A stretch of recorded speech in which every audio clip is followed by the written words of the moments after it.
Mu mawulire agakagwawo breaking news wetwogerera nga waliwo okwekalakaasa okubaluseewo ng'okwekalakaasa kuno kuvudde ku kakiiko k'ebyokulonda okulangirira results ezitali ntuufu bannansi ze batakkiririzaamu nga kigambibwa nti akalulu kaabaddemu ebirumira tekaabadde kaamazima na bwenkanya. Kakati abavubuka be tuyinza okuyita ba Gen Z bagenze mu maaso n'okuyiika ku nguudo z'ebimu ku bibuga eby'enjawulo mu ggwanga lyengenda okugamba nga balaga obutali bumativu bwabwe eri akakiiko k'ebyokulonda. Simon Byabakamaweeri batandise okumuwakanya bagamba results z'otusomera tetumanyi gye ziva, ffe tukimanyi candidate waffe ku mutendera gw'obukulembeze bw'eggwanga yawangudde ebitundu byonna, naye ate gwe results z'osoma olaga nti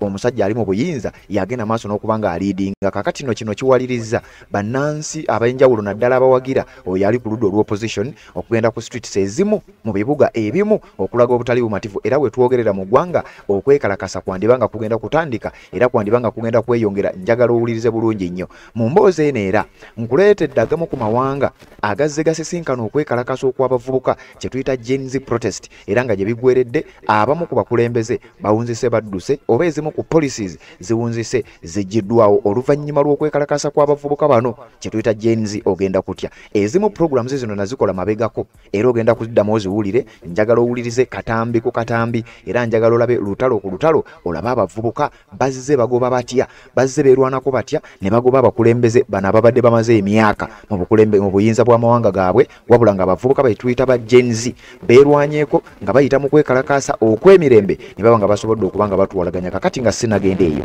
njagala nsooke nkulaga ekibadde mu ggwanga erya Cameroon. Jjukira mu ggwanga lino waabaddeyo okulonda era ng'okulonda kwatambudde bulungi nnyo, wabula nga nakyemalira dikiteeta amanyiddwa nga Paul Biya. Ono nno omusajja ali myaka 92, yazaalibwa nga 13 omwezi gw'okubiri 1933, emyaka 92 gy'alina we twogerera. Yatandika okufuga eggwanga erya Cameroon mu mwaka gwa 1982 era nga yakabafugira emyaka kumpi giringa 42 n'okusoba. Ne we twogerera ayagala kisanja kya 8. Paulo Biya ayagala kisanja kya 8 okuddamu agende maaso n'okuba nga akalakata bannansi mu ggwanga erya Cameroon. Kakati we twogerera bannansi baabiganye bagamba tetugenda kukkiriza abamu akakiiko k'ebyokulonda katandise okubaako results ze kasoma, ekigambibwa okuba nti bannansi batandise okuba nga baziwakanya era ng'okwekalakaasa essaawa yonna wandibanga ogenda kuwulira. Naye nkugambye nkuleetedde agamu ku mawanga n'obumu ku butambi bw'ogenda okulaba otye nga bannansi naddala abavubuka be tuyita ba Gen Z nga bagenda mu maaso nekye tuyita Gen Z protest, nga bagenda mu maaso n'okulaga obutali bumativu bwabwe era nga bazze baliko zi gavumenti ez'enjawulo ze basudde. Kakati embeera eno gye ndi mu kugenda maaso n'okuba nga nkugamba etandise okuba etandiikiriza okubeera ng'erabikirako mu ggwanga erya Cameroon. Njagala nkusunsulira ensonga ku nsonga, ogenda kutya amawanga gano gazze gakikola katya. Njagala owulirize bulungi nnyo agamu ku mawanga agazze ganyiiga, naye nno bino byonna bye ngenda okugamba n'obutambi bw'ogenda okulaba si bakungu si bantu bakulu, wabula abavubuka abali mu myaka kumpi 30 okukka wansi nga bebeeyiwa ku street ez'ebibuga ebyenjawulo mu kuwakanya either policies ezibateekebwako abakulu mu gavumenti oba ebivudde mu kulonda nga bye bazze bawakanya. Kakati njagala owulirize bulungi nnyo nga sinnaba okuba nga nkusomera amawanga gano kkiriza nsooke nzigyewo akalango kano kamu kokka kabeere nga tekatulemesa oba tekatutaataaganya mu maaso awo. Njagala nkulage ku katambi ogenda kutya. Njagala owulirize vidiyo eno obiyigireko oba obidduke mu gwagamba oyagala enkyukakyuka era nga naawe oli muvubuka ali mu myaka gino gye tuyita egy'aba Gen Z. Kkiriza nziggyewo akalango kano kamu kokka tubeere nga tetukulukuta n'ensonga esinga obukulu mu ggwanga. Njagala owulirize bulungi nnyo tubeere nga tweyongerayo. Obufumbo olina omwami naye ng'akutawaanya, olina omukyala ng'akutawaanya, bajja ne bakwagalako ne bagenda. Gwe alina ebizibu mu byenfuna nga sente zikuyita mu ngalo, wooteeka sente zifa bufi b'owola tebazza. Gwe aloota ng'ogwa mu nnyanja, gwe alumizibwa omutwe nga guganye okuwona, naawe aloota ng'ebintu bikozesa ensonga z'obufumbo. Nina ekifo ku mugga awali amayinja wennyambululirako ebisiraani, ekikwa, ekifiiriza, omudibo, obutaganja, obutaweebwa. Nzijanjaba abantu ab'enzikiriza zonna, nsiŋŋaanibwa njeru ku lw'ejjinja. Gwanjagala kuba ku nnamba yange eyo, naawe ali ewala ennyo yita ku WhatsApp. Kakati wuliriza okwekalakaasa nga ku abavubuka nga be basinze okwettanira era nga be beeyiye ku nguudo ne bakyusa either policies oba ne bakyusa obuyinza mu mawanga gaabwe. Nina okwekalakaasa kwe mbadde naakakuwa okugenda mu maaso mu ggwanga erya Morocco era nga bayita ba Gen Z 212 nga bwe nakugamba nti Generation Z ne country code yaabwe kwatandika mu mwezi gw'omwenda era we twogerera eggwanga lya Morocco teriri kyekimu. Ojja kugenda maaso n'okukola kye bayita research onoonyereze ku kiki ekiri mu ggwanga erya Morocco ekiri mu kugenda maaso namungi w'omuntu nga yeeyiwa mu nguudo z'ebibuga ebyenjawulo mu ggwanga erya Morocco omuli ekibuga Casablanca, omuli ekibuga Rabat n'ebibuga ebirala byonna nga bavubuka bokka. Abakulu mu gavumenti amagye n'ebyokwerinda ebirala bagezezzaako okukola buli kimu okukuba omukka ogubalagala, okukuba amasasi rubber bullets n'okugezzaako okukola kaweefube yenna ow'okutiisatiisa, wabula mu ggwanga lya Morocco abavubuka balemeddeko. Mu ggwanga erya Madagascar wenjogerera nga omukulembeze w'eggwanga Andrei Rajoelina nga bwe nakugambye wenjogerera nga yadduse ne mu ggwanga eryo era nga yeekwese dda mu ggwanga erya Bufalansa. Ekisinze okwewuunyisa bannansi mu ggwanga erya Madagascar nti omukulu amanyiddwa nga Andrei Rajoelina abadde bulijjo abafuga naye ng'alina passports 2. Abadde alina passport y'eggwanga lyafuga erya Madagascar ng'alina ne passport y'eggwanga erya Bufalansa. Era bwe twogerera yadduse dda oluvannyuma lwa pressure emuteekeddwako abavubuka ba Gen Z mu ggwanga erya Madagascar, ekibuga ekikulu Antananarivo nga bwe nnakuwadde story eyo wenjogerera ng'omukulembeze yadduse oluvannyuma lw'abavubuka okulemera ku street z'ebibuga ebyenjawulo naddala ekibuga ekimanyiddwa nga Antananarivo mu ggwanga erya Madagascar. Kaakati wuliriza, okwekalakaasa okw'ekika kino kwalabwako bakuzize kulabwako mu ggwanga erya Kenya, ekibuga nga Nairobi, ebibuga nga Mombasa n'ebibuga ebirala. Okwekalakasa kw'aba Gen Z wembasa erabidde kwatandikira mu ggwanga lya Kenya ne kugenda maaso n'okuba nga kusaasaanira amawanga ag'enjawulo nga bw'ogenda okulaba obutambi bwe ngenda okuba nga nkulaga. Eno bagiyita Redison TV, Sabambulidde Patrick nze mbeerawo okubeera ng'ate nkutuusako. Njagala bino obiwulirize, obitambuze, obisaasaanye, obiyigireko oba obiddukemu. Kakati wuliriza, bwe tuvaako mu ggwanga erya Kenya waliwo eggwanga lya Nepal. Okwekalakasa okubadde kugenda maaso mu ggwanga erya Nepal kwawaliriza eyali omukulembeze amanyiddwa nga Prime Minister KP Sharma Oli yarizayininga era n'adduka mu ggwanga erya Nepal oluvannyuma lw'abavubuka okuyimirira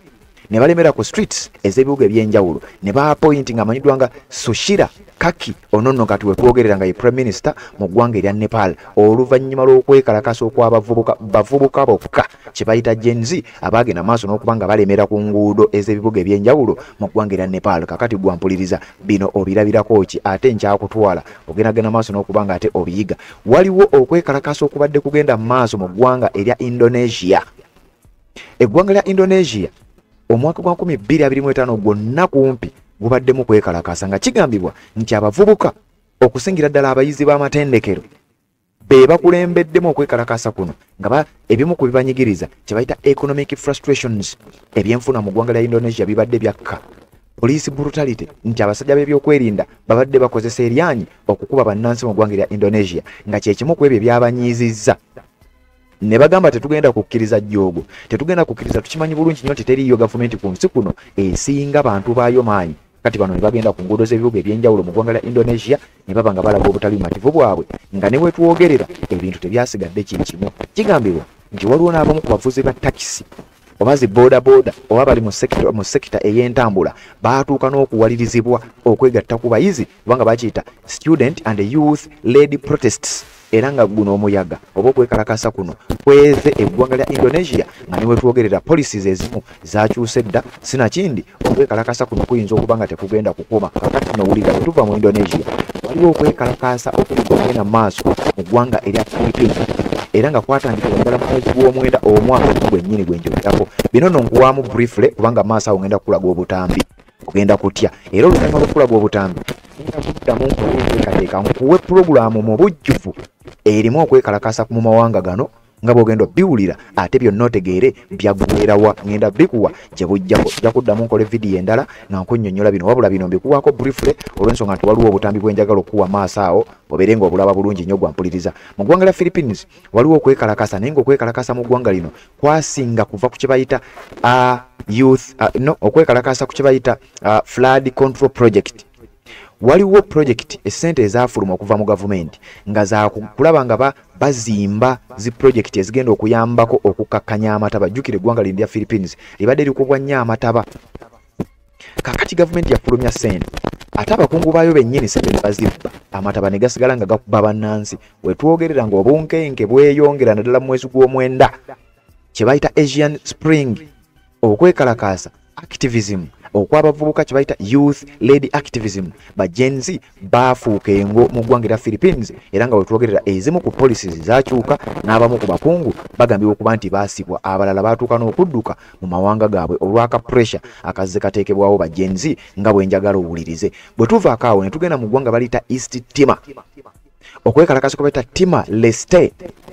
Kigambibwa nti mu mwezi ogw'omwenda abavubuka ba Gen Z baddamu nabo ne bagenda maaso n'okuyika ku nguudo z'ebibuga eby'enjawulo. Eyo nkugambye nja kuddamu nkola puroguramu ennamba nkunnyonnyola okwekalakasa mu mawanga gano kwaggweerawa. Kakati nkuwa briefly kubanga njagala olaba obutambi obwo gye bujja, okwali mu Tunisia, okwali mu Sri Lanka ne mu bitundu ebirala. Bino nkuwa lugero story ku story otegeere nti okwekalakasa mu mawanga ago kwatandika kutya, kwaggwa kutya, nkuwa step by step. Kakati mu ggwanga erya East Timor okwekalakasa kigambibwa nti kwava ku kye bayita luxury cars ezaweebwanga ababaka ba parliament mu ggwanga eryo,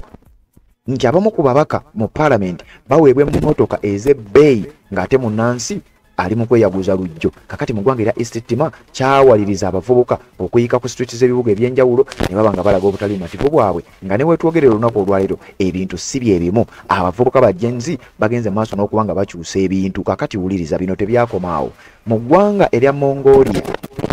mu mwezi ogw'omukaaga n'ogwokutaano okwekalakasa kwaliyo era okw'abavubuka, nga bano bagamba nti obuli bw'enguzi government corruption kwekyamazima bawaliriza ne prime minister amanyiddwa nga Luvsanamasilain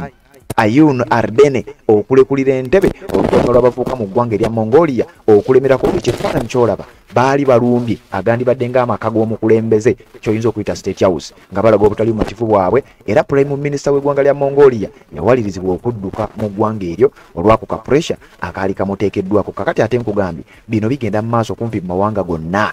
Kakati gwampuliriza oli mu ggwanga ki gy'osinzidde okumpuliriza? Olimu waliwo ekiteekebwateekebwa oba olina ky'oteeseteese oba olina ky'oyigidde mu mawanga gano? Waliwo eggwanga lya Turkey wabaddeyo okwekalakasa kw'abavubuka,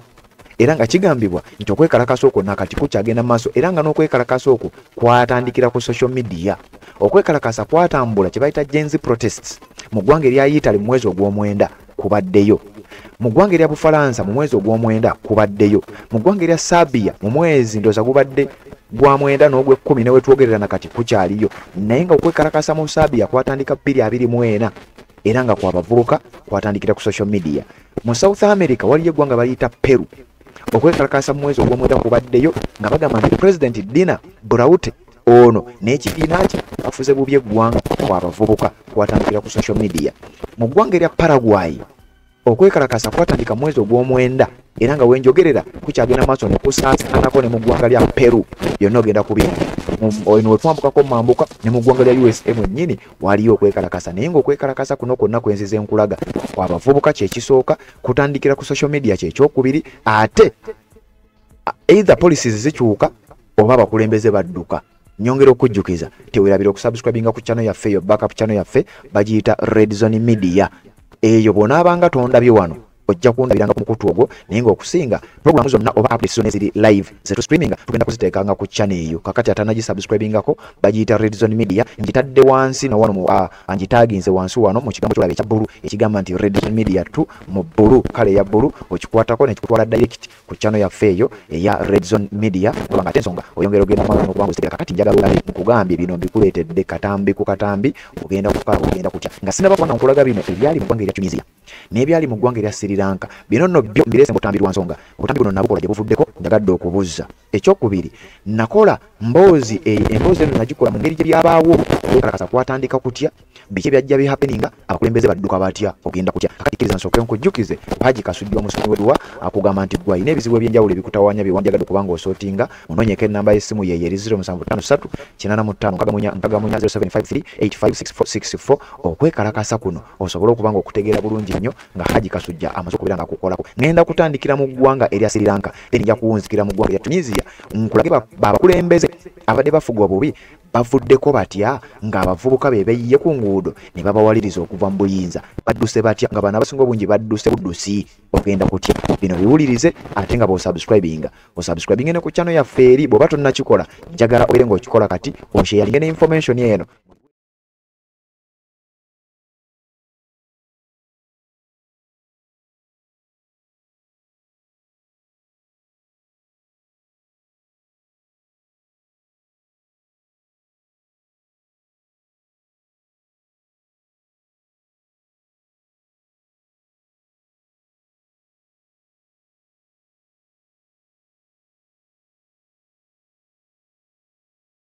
okwekalakasa okwali mu ggwanga lya Sri Lanka okwatwala president nga talinnya ab'eŋŋanda za president nga tekalinnya bannansi mu ggwanga lya Sri Lanka mu kibuga ekikulu Colombo beesuula mu jjulume beekandaga beekalakaasa ne bagenda bwe bato ne baba nga batwalaganya abasajja abaali baludde mu buyinza obw'eggwanga erya Sri Lanka. Nakugamba pulogulaamu zino nzikola lwaki gwe munnayuganda akkiriza mu nkyukakyuka ayagala okulwanyisa obwannakyemalira ayagala okulwanyisa effugabbi njagala nkuwe ekyokulabirako nga nkijja mu revolutions zino nga nkijja mu kwekalakasa kw'amawanga gano gwe njagala otuule wano olabireko owulirize oyigireko saagala olabe bulabi saagala okole bukozi share saagala oteekeko obutesi comment wabula bino byakuyiga twagala oyigire mu struggle zino zetukuleetera ab'e Sri Lanka baakikola batya ab'e Yemen baakikola batya ab'e Tunisia baakikola batya buli kwekalakasa okwali kubaddewo ne kutwala gavumenti ne kutwala nakyemalira tugenda kuba tukolako okunoonyereza so kati olwaleero njagala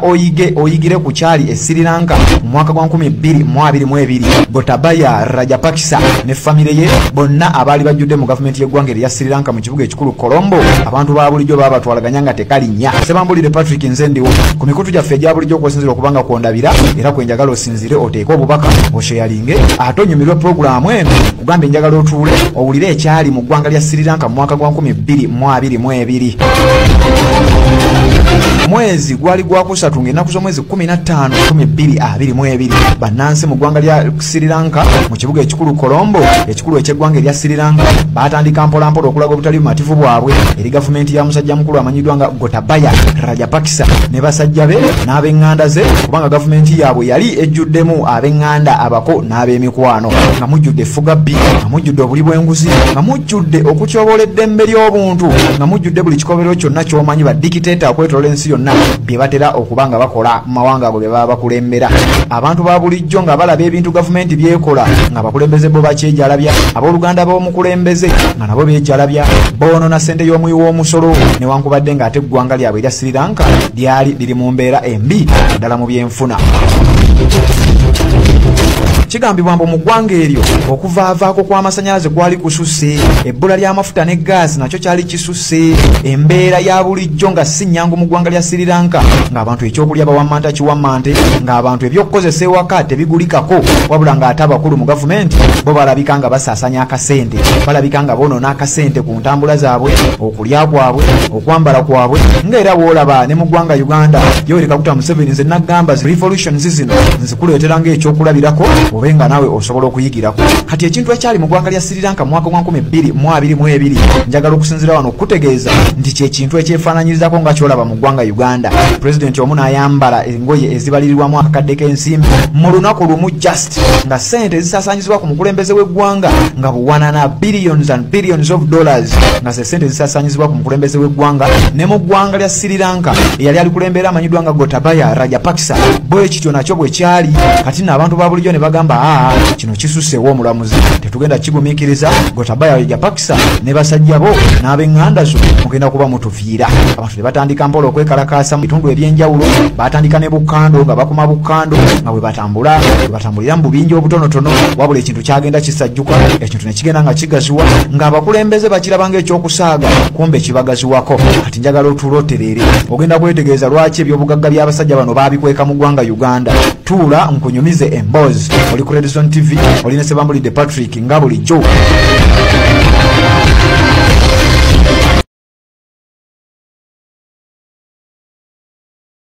President Kugambye bamuyitanga Gotabaya Rajapaksa kati bakozesanga hashtag egamba go home Gota nga balina ne hashtag endala egamba go home Rajapaksas nga bategeeza family y'aba Rajapaksa kubanga yali yafuze eggwanga eryo emyaka mingi ate nga be bajjudde mu bifo ebyo eby'enkizo biyinza bw'eggwanga erya Sri Lanka wabula gwe munnayuganda akkiriza mu nkyukakyuka njagala nkutegeeza nti okwekalakasa mu ggwanga lya Sri Lanka tekwalimu mukulembeze wa opposition yenna tekwalimu ggwanga ly'ebweru lyavaayo okuwagira kwekalakasa kuno tekwavaayo kitongole kyonna kyavaayo kusapootinga wabula baali bavubuka ab'eggwanga erya Sri Lanka bebeekalakasa bebeekandagga ne bagamba katuyiike ku nguudo z'ekibuga ekikulu Colombo n'ebibuga eby'enjawulo okwetolola eggwanga lya Sri Lanka okulaga obutali bumativu bwaffe bano abasajja batufuze bubi kati gwe mu ggwanga Uganda bw'obanga oli muvubuka ng'okyalinda munnabyafuuzi ajja akubuulire ki ekyokkola ng'ate gwasinga okunyigirizibwa awo nze sikutegeera naye nga mu ggwanga lya Sri Lanka kyenjagala olabireko era bwe butambi eyo bwolaba bwenkuteereddewo bwe butambi bwenkuteeredde awo bw'oli mu kulaba sayidi awo bwennyininyini era nga n'ensonga zonna njagala mbe nga nkutambuza ozirabako omusajja oyo gwenkulaze gwe bayita Gotabaya Rajapaksa kati no njagala ngulukuviire ku ntono kubanga wali mbadde nkuwaako kye bayita hint kati nkuleetedde njagala ndukuviire ku ntono okwekalakaasa kuno okugoba Gotabaya Rajapaksa ne basajja be kwata $1 billion ate nga kigambibwa nti ku budde obwo Sri Lanka yali erina amabanja agasoba mu buwumbi bwa dola obuna more than $4 billion nga sente zino zigibanjibwa era nga kuno kwaliko akawumbi kalamba nga zino akawumbi na akadola kenjogerako $1 billion kenjogerako nga zino sente zaali zikula bukuzi buli lunaku amagoba nga geeyongerako naye nga bakulu bongera kwejalabya byebimu ku bizibu eggwanga lya Sri Lanka bye lyalimu ebyensimbi era ebyaleetera abantu okwekalakaasa kugambye sente zino akawumbi ka dola ezaali zikula buli lunaku bakiyita mu lufutifuti $1 billion maturing international sovereign board ba ISB kino kyekyali kituuse ku ggwanga erya Sri Lanka nga zino sente zaali zeewolebwa okuva mu banks ez'enjawulo ez'amaanyi okwetolola ensi yonna nga kuno kwaliko the Asian Development Bank sente zino yali ebanjako ebitundu 13 ku buli 100 eggwanga lya Japan nga libanja ebitundu 10 ku buli 100 eggwanga lya China nga libanja ebitundu 10 ku buli 100 n'amawanga amalala ne financial institutions endala zaali zibanja eggwanga lya Sri Lanka era nga buli lunaku oliyitawo eggwanga lyongera kukkirira era nakugambye ebiseera ebyo ensi yali ku muggalo oba lockdown olwa COVID-19 era ebyenfuna by'eggwanga lya Sri Lanka byo byatubirira ddala amabanja ag'ebweru kye bayita foreign debts gaali galinye okutuukira ddala ku bitundu 100 ku buli 101% era nga bw'ogeraageranya ebyenfuna by'eggwanga lya Sri Lanka bali bubi nnyo era ng'essaawa yonna bagenda kulangirira bankruptcy ekitongole kino eky'ebyensimbi ki IMF International Monetary Fund n'ebitongole ebyenjawulo ebyensimbi ebirala byavaayo ne biwa gavumenti eno yali ekulemberwa Gotabaya Rajapaksa ne bamuwa amagezi naddala ku bintu ebimu yongeza ku musolo wabula ate okendeze ku nsaasaanya ezizo gwe nga pulezidenti w'eggwanga erya Sri Lanka ne basajja bo abakola okutambula mu mawanga ag'enjawulo abakozesa sente nnyingi mu mafuta abakozesa sente nnyingi mu security ne bamusaba yongeza ku misolo wabula okendeze ku nsaasaanya eggwanga libe nga lisobola oku kinajjukirwa nti waliwo omusajja gwe bayita Basil Rajapaksa ono nga yali muganda wa Gotabaya Rajapaksa ono ekyewunyisa ye yali finance minister kati waliwo omulala nga bamuyita Rahinda Rajapaksa ate ng'ono ye yali prime minister wabula nga naye yali wa luganda lwa Gotabaya Rajapaksa ndowooza okiraba kyenkugamba kiringa wonaabeera wano nga gavumenti ya Museveni ng'alina mukoddomi we alina ekifo kyalimu alina muwala we alina ekifo kyalimu alina mutabani we alina ekifo kyalimu alina ab'eŋŋanda alina ab'emikwano abaana b'abaganda be abaana ba mikwano gye nga bebawa ebifo mu ggwanga lya Sri Lanka kyekino kyennyini kyenjogerako era bwe kiti bwe kyali ab'eŋŋanda abalala mu ggwanga lya Sri Lanka abaali balina oluganda ku Gotabaya Rajapaksa ne famire eyo nabo kigambibwa mbu baakwatibwanga mu bikola ebyobuli bw'enguzi byali bitataganya ebyenfuna by'eggwanga erya Sri Lanka wabula nga tebabasiba nga kooti zibatya nga tewali abagambako ebitongole by'okwerinda nga bibatya kyokka ng'eggwanga lyongera kusaanawo ng'eggwanga lyongera kukkirira mu byenfuna mu mwaka gwa 2021 omukago gw'abannamawulire abanoonyereza kye bayita the International Consortium of Investigative Journalists nga guno omukago gw'abannamawulire ogunoonyereza naye nga mukago guno guli ku mutendera gwa nsi yonna baavaayo n'ekiwandiiko ekyenjawulo eky'amaanyi era nga balaga nti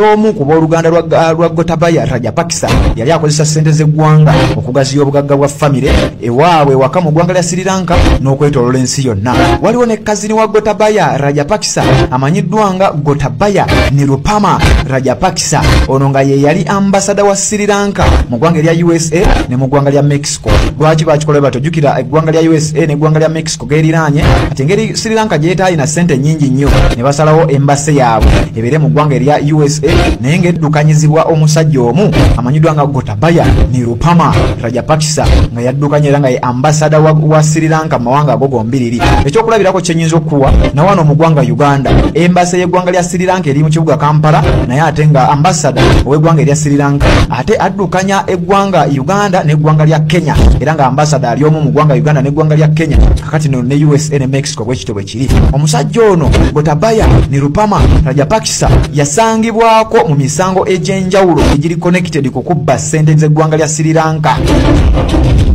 Era kigambibwa mbu yasingisibwako omusango mwaka gwa 2013 yasingisibwako omusango mu ggwanga lya USA ogw'okukozesa obubi n'okwejalabya n'okwonona ssente z'eggwanga lya Sri Lanka. Ono kinajjukirwa mbu omusajja ono yakuba enjawulo nnene nnyo, yabba ssente nnyingi nnyo. Gavumenti y'eggwanga lye erya Sri Lanka we baali bagula ekizimbe ewagenda okubeera embase y'eggwanga lyabwe mu ggwanga lya USA mu mwaka gwa 2013. Omusajja ono amanyiddwa nga Gotabaya Nirupama Rajapaksa yabba ssente nnyingi nnyo ez'eggwanga lya Sri Lanka. Yakuba enjawulo ku ssente eggwanga eryo lye lyaspendinga nga bagula ekizimbe okugenda okubeera embase yaabwe. Waliwo emisango gino gyamugwa mu vi naye tewali yamanya wa we byaggweera.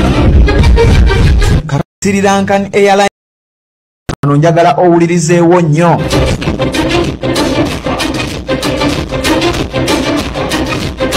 Ng'ennaku z'omwezi 14 omwezi ogwokuna omwaka 2022 Sri Lankan Airlines bayita ku mukutu gwabwe gwa Twitter ne bategeeza ensi nga bwe bakoze essente empya n'enkadde. Bakoze entambula z'ennyonyi 3 mu lunaku lumu lwokka okugenda ku kisaawe ekimanyiddwa nga Entebbe International Airport mu ggwanga Uganda. Kati wulira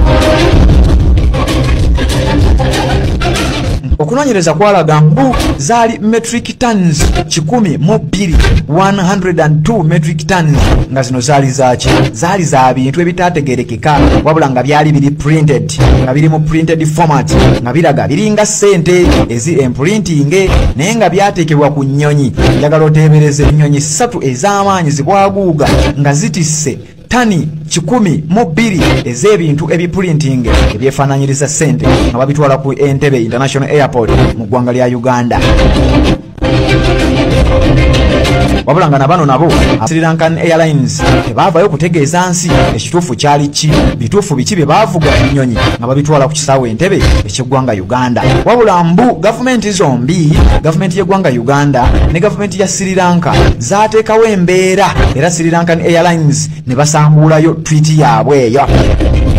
Posti eyo gyenkugambye yali yogera ku printed materials ezaali zefaananyiriza ssente ezaali zaatwalibwa mu ggwanga Uganda. Kati nno bano babateekako embeera gavumenti ya Uganda nga balaba bagenda baleetera obuzibu ne gavumenti ya Sri Lanka nga balaba abantu bagenda bitegeera. Baateeka akazito ku Sri Lankan Airlines abaali baddukanya emikutu gyabwe emitimbagano ne basiimulayo posti eyo. Wabula ng'ebimu ku bino mbu kwaliko ssente eziri printed naye nga za Uganda. Bakola okunoonyereza mbu kwaliko eby'etaano, kwaliko eby'ebiri, kwaliko eby'omutwalo naye nga ssente zino zaali printed naye nga za ggwanga Uganda. Njagala ogendewo mpola wano era njagala owulirizewo bulungi nnyo.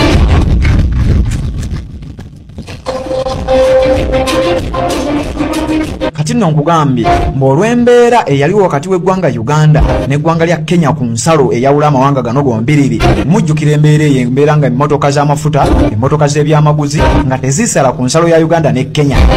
Olw'embeera eyo eyali wakati w'amawanga gano gombiriri Uganda ne Kenya, kigambibwa nti Uganda yali ekozesa oba ng'eprintingisa ssente zaayo ng'eyita mu kye bayita Global Security Printer. Era nga company gye bayita The La Rule Company nga bayita mu branch yaabwe emanyiddwa nga Biagama branch ng'eno yeevunaanyizibwa kufulumya ssente z'ensi ez'enjawulo omuli n'eggwanga Uganda, nga kitongole kino kyekiprintinga ssente wabula nga n'ez'eggwanga Uganda kyekiziprintinga. Era nga kigambibwa mbu wandibaawo ebyobugagga by'eggwanga lya Sri Lanka abasajja bano abaali mu gavumenti ya Gotabaya Rajapaksa bye baali bamaze okuba nga babba, bye baali bamaze okuba nga bakukusa, nga balaba embeera ekaaye, nga balaba abeekalakaasi batabuse ne babba ebimu ku byobugagga by'eggwanga eryo ne babitunda ne bakwata ssente enkalu eziri printed ne bazifulumya mu z'Uganda ne baba nga bazikukusa paka mu ggwanga Uganda. Olwo nga bamaze okukola enteekateeka ti singa embeera ebeetabuse tujja gendeyo mu Uganda gye tujja okusanga akasente kaffe, tuli akasente kaffe, tukyakale mu kasente kaffe, tweyagalire mu ggwanga eryo n'amawanga amalala. Bwe kito nno bwe kyali. Njagala ogende mpola eggwanga Uganda ogambye liyingira litya mu kwekalakasa kwa Sri Lanka. Era mbu waliwo enkolagana wakati w'omusajja amanyiddwa nga Mahinda Rajapaksa eyali prime minister w'eggwanga erya Sri Lanka ne Uganda ng'eggwanga ng'ayita mu ambasada waayo amanyiddwa nga Verupirai Kananathan. Ono nga ye ambasada w'eggwanga lya Sri Lanka mu ggwanga Uganda n'eggwanga lya Kenya. era nga prime minister w'eggwanga lya Sri Lanka yakyalako ne mu ggwanga lya Uganda mu mwaka gwa 2014 olwo nga babala ebintu bwe bityo. Embassy ya Sri Lanka atagimanyi mu ggwanga Uganda obadde tokimanyi nti tulina wano embassy ya Sri Lanka. Embassy ya Sri Lanka mu ggwanga Uganda gwe atagimanyi weeri eri ku Imperial Royal Hotel weesangibwa plot 7 Kintu Road mu kibuga Kampala. Embassy y'eggwanga lya Sri Lanka weesangibwa kati emivuyo gyonna gyali gisinziira awo. Kati waliwo ekigambibwa mbu Uganda era erabikira nnyo mu bikolobero eby'okukusa ssente oba kye bayita money laundering, era mbu Uganda y'emu ku nsi ezeenyigira ennyo mu kye bayita financial crimes, omuli okukusa ssente, omuli okubba ebyamaguzi, omuli okukukusa ssente printing, ng'era bwe nkikunnyonnyodde wekyaliwo wakati waayo n'eggwanga lya Sri Lanka. Kakati amawulire gaali galaga mbu Uganda egenda kubeera blacklisted olw'ensonga ezo ze nkunnyonnyodde. Amawulire gano gaatambula nnyo mu ggwanga lya Sri Lanka naddala mu biseera by'okwekalakaasa ng'abantu beesaza akajegere, ng'abantu beekandagga, ng'abantu balaga obutali bumativu bwabwe nti eggwanga Uganda lyali ligenda kubeera blacklisted by International Monetary Fund ne World Bank n'ebitongole ebirala eby'amaanyi eby'enjawulo. Social media neegasaasaanya nnyo newankubadde nga mu ggwanga Uganda abasinga obungi temwagamanya, temwabitegeera, naye kati nzuuno ndi muddukuwa. Era nga nkyakutwala mpola mpola nga kigambibwa mbu ebyobugagga by'abasajja abaali mu gavumenti y'eggwanga erya Sri Lanka, gavumenti yali ekulemberwa Gotabaya Rajapaksa, byandibanga biri eyo mu nsi gye nkugambye gye bayita Uganda, byandibanga biri eyo. Era mbu n'abamu ku baali abakozi b'ebikolobero mu gavumenti ya Gotabaya Rajapaksa bandibanga nabo beekweka mu ggwanga eryo erimanyiddwa nga Uganda, lisangibwa eyo East Africa. Waliwo ekizimbe eky'amaanyi mu kibuga ekikulu Colombo nga kya muganda wa Gotabaya Rajapaksa, nakyo baakikumako omuliro. Nkuwadde ekizampo nga olaba Freedom City ne mukitegeera nti nannyini alina oluganda ku Museveni, ne mugenda ne mugyokya ne mugireka ku ttaka. Ne mulumba akamwesi ne mutegeera nti nannyini alina oluganda ku Museveni, ne mugirumba ne mugireka ku ttaka, ne mugyokya ne mugikuba paka ku ttaka. Nze nkuwa byakulabirako, bino byenkuwa byakulabirako byabeerawo mu ggwanga lya Sri Lanka, ne wabula nga ne poliisi nayo etetudde. Bino byonna byabeerawo nga poliisi tetudde ssebo. Poliisi yabakubanga tiyagaasi, amasasi, emiggo, buli kimu yakibakolanga, wabula nga beekyaye nga tebaagala kumanya kubanga bo baali serious nga bali ku nsonga emu. Gotabaya Rajapaksa, famire yo, basajja bo, abako, ab'eŋŋanda n'ab'emikwano, bonna twagala batuviire mu buyinza bw'eggwanga erya Sri Lanka.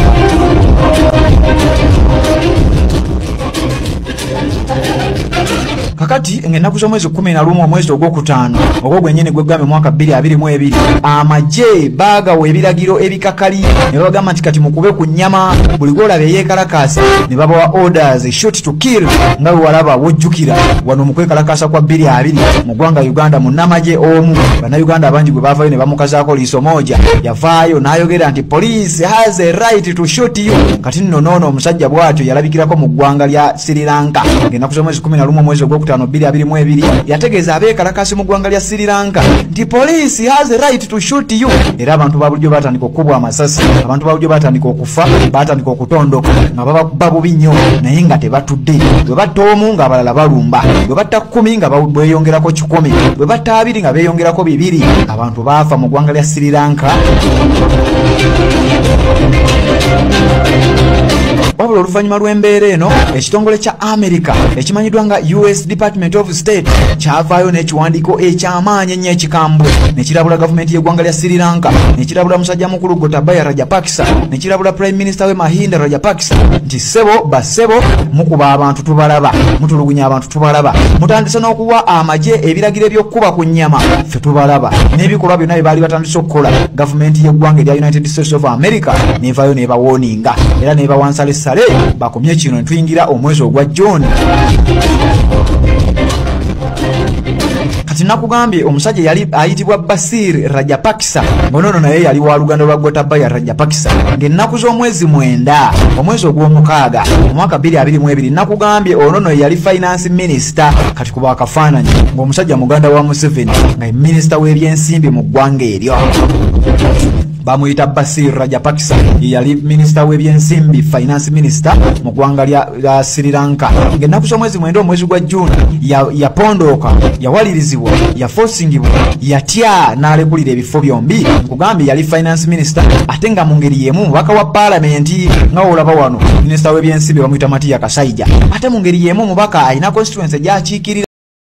basoba mu 12 more than 2000 people bali bamaze okubanga bayingira ekifo ekyo bali bamaze okubanga bayingidde mu kiyongo mu swimming pool mu dining rooms mu bedrooms byonna ebifo byonna mu maka gwa president nga bamaze okubanga babisalako mu gym mu kye bayita situation rooms zonna nga abantu bazisazeeko 1000 abantu abasoba mu 1200 nga bamaze okubanga basalako amaka gwa president nga obiraba mu lutambi olwo ne beekubisa ziserefi ne bawugirako mu pulu y'omukulembeze ne bazanya ku matatu ne bakola ebintu byonna omukulembeze byanyumirwa kati nno ng'ennaku z'omwezi 13 omwezi ogw'omusanvu president Gotabaya Rajapaksa yali amaze okubanga atoloka ng'adduse mu ggwanga erya Sri Lanka era nga kigambibwa nti yaddukira ku kizinga kye bayita Maldives ekizinga kino nga kiri kumpi nga wekirabawo ku map kiri kumpi si bbanga ddene eryesuddewo wakati wa Sri Lanka n'eggwanga erya Maldives n'ekizinga ekyo ekya Maldives wabula nga ku kizinga kino ekya Maldives ne bannansi ba Sri Lanka abaaliyo nabo baalabikako nga beeyiye ku nguudo mu ggwanga eryo mu kizinga ekyo ekya Maldives nga bagamba nti ssebo nawana avaawo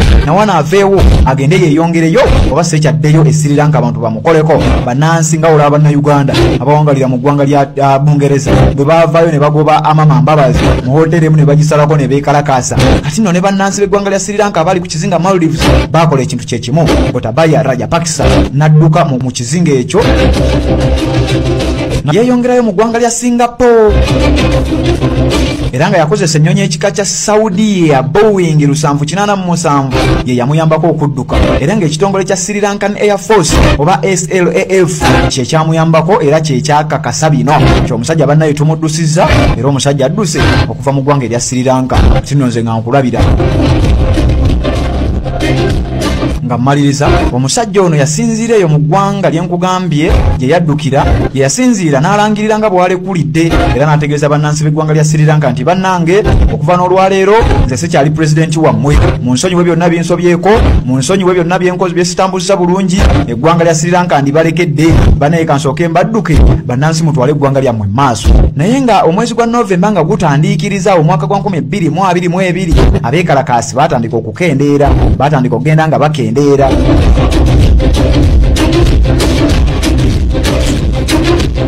batandika okugenda nga bakendeera embeera yali etandise okugenda nga edda mu nteeko nga bizinesi zitandise okuddamu okuba nga zikola abantu batandise okuba nga badda ku mirimu gyabwe embeera ng'egenda edda mu mbeera ng'egenda edda mu nteeko ng'olwo Gotabaya Rajapaksa amaze okulangirira bannange takyali pulezidenti w'eggwanga eryo ebyo byaliwo mu Novemba w'omwaka gwa 2022 era embeera nkugambye yagendedde engulu era pulezidenti kigambibwa mbu yakomawo mu ggwanga lya Sri Lanka ng'abantu bamusonyiye wali wayisa akabanga era nga wetwogerera Gotabaya Rajapaksa eyali afugidde eggwanga eryo okumala emyaka 3 yokka wabula nga abantu ekyabanyiza nti famire eno yali ebafugidde emyaka mingi nnyo ng'ono Gotabaya Rajapaksa yalinga mukulembeze mulala yali asikidde obuyinza okuva ku famire memba omulala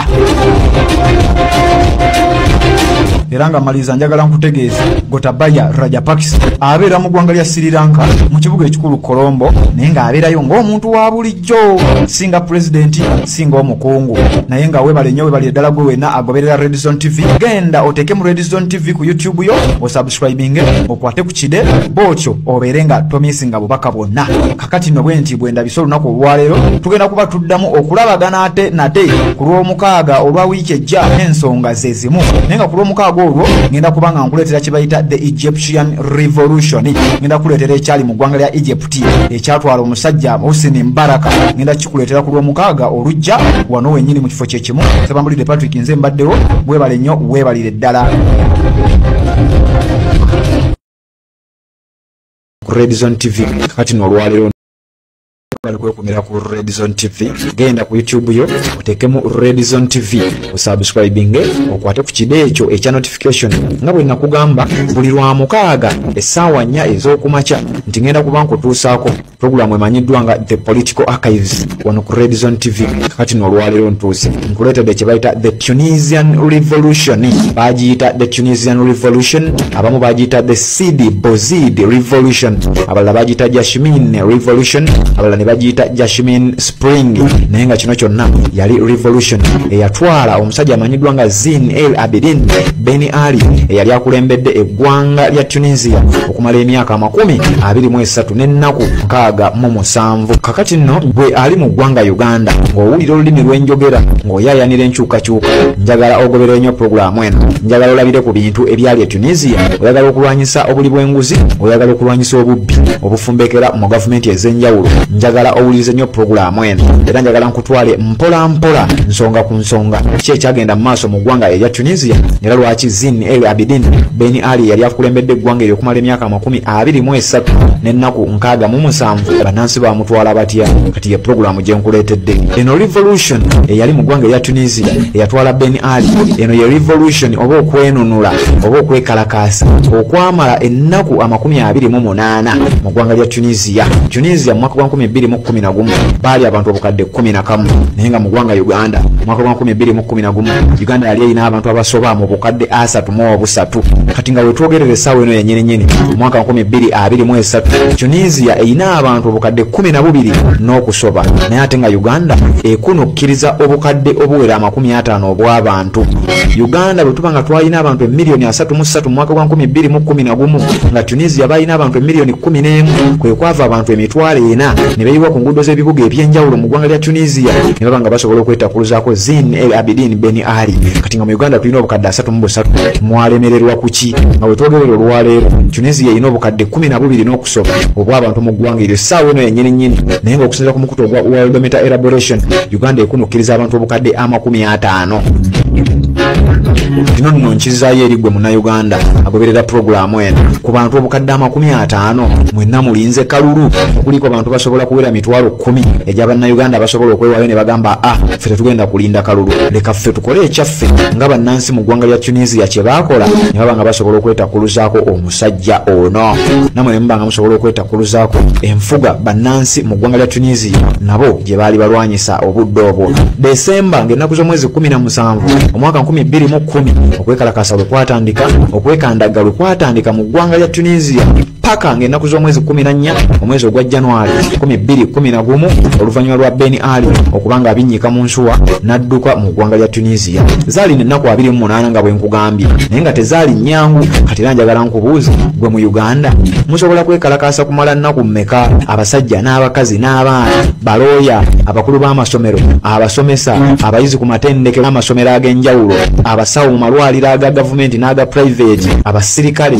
abakozi ba gavumenti ba civil servants n'abantu abalala bonna bamala ennaku 28 abeekalakaasa abalaga obutali bumativu bwabwe ne musajja mukulu Ben Ali ne gavumenti ye engeri gye baali bakwasaganyizaamu ebintu mu ggwanga lya Tunisia kwa Mohamed Bouazizi gwe nkugambye era ngenda kwongera omukuleetera mu maaso awo yali muvubuka nga wa myaka 26 wabula nga ennaku z'omwezi 17 omwezi ogwa Desemba mwaka gwa 2010 oluvannyuma lw'eggwanga eryo kubanga lyali lifumbekeddemu ebbula ly'emirimu naddala mu bavubuka nga mufumbekeddemu ebbula ly'emmere mu ggwanga erya Tunisia ng'obuli bw'enguzi bususse mu bakozi ba gavumenti n'abakungu abalala baminisita n'abalala ekkomo okukwogera ku nsonga z'ebyobufuzi political freedoms n'ebirala bannansi nga tebalina bwogerero bannansi nga tebasobola kuba nkuŋŋaana kuwa health systems embeera y'ebyobulamu mu ggwanga lya Tunisia nga zonna ziri bubi education systems nga byonna biri bubi kigambibwa nti abakungu mu gavumenti ya Ben Ali baali bo nga we balwala abaana baabwe famire zaabwe oba bo bennyini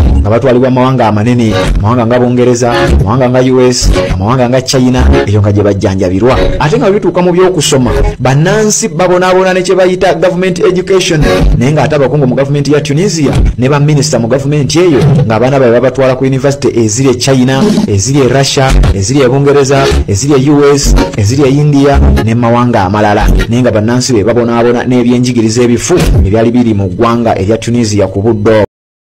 omuvubuka ono teyafiirawo era yali amaze okuba nga addusibwa mu ddwaliro okuliraana ekibuga Tunis era mbu Ben Ali yamukyalirako mu ddwaliro eryo lye baali bamutaddemu okuliraana ekibuga ekikulu Tunis eky'eggwanga erya Tunisia ng'ayagala okukkakkanya ku bantu abaali beekalakaasa oluno lwali lunaku lwankeera ng'ennaku z'omwezi 28 Desemba 2010 wabula kigambibwa nti Bouazizi yamala oluvannyuma n'afa ng'ennaku z'omwezi 4 omwezi gwa January mwaka gwa 2011